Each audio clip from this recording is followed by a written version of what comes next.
Milestone ট্র্যাজেডিতে আহতদের চিকিৎসা চলছে জাতীয় বার্ন ইনস্টিটিউটে। সেখানে আছেন সহকর্মী হেদায়েত সীমান্ত। সীমান্ত, আহতদের শারীরিক অবস্থা সম্পর্কে চিকিৎসকরা কি বলছেন, আর সুস্থ হয়ে বাড়ি ফিরতে কি কেউ হাসপাতাল থেকে ছাড়পত্র পেয়েছেন?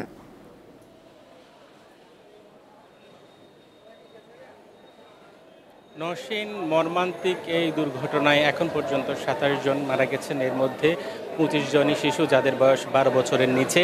এর মধ্যে 20 জনের লাশ হস্তান্তর করা হয়েছে পরিবারের কাছে, আর 6 জনের লাশ এখন পর্যন্ত শনাক্ত করতে পারেনি কর্তৃপক্ষ।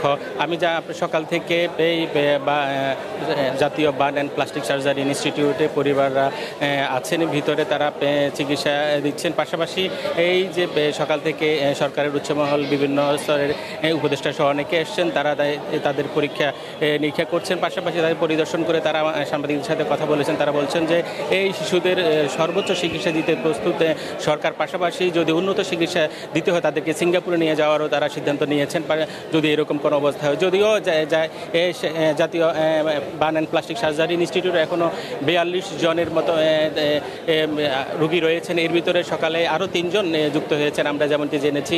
তবে দুপুর 2টার সময় সংবাদ সম্মেলন করা হবে, সেই সংবাদ সম্মেলনে বিস্তারিত জানানো হবে।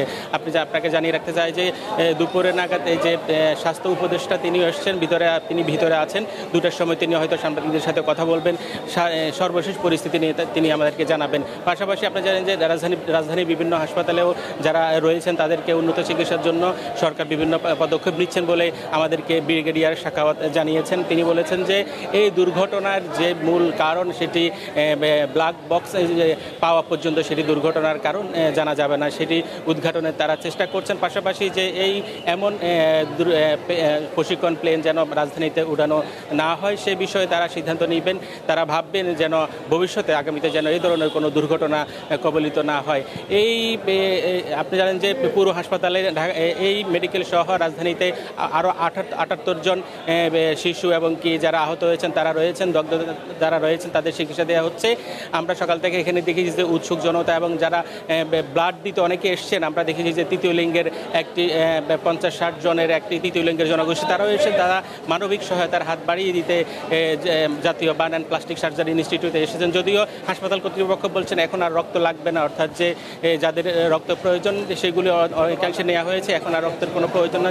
তারপরেও রাজধানীর বিভিন্ন প্রান্ত থেকে অনেকে আসছেন মানবিকতার হাত বাড়িয়ে দিতে, অর্থাৎ যে এই কোমলমতি শিশু এই দুর্ঘটনা এমন দুর্ঘটনা যে আর কেউ দেখেনি, তাই সবাই এই মানবিকতার হাত বাড়িয়ে দিতে অনেকে কালকে থেকে চেষ্টা করছেন। তারা আসছেন এখানে তাদের রক্ত দেওয়ার জন্য।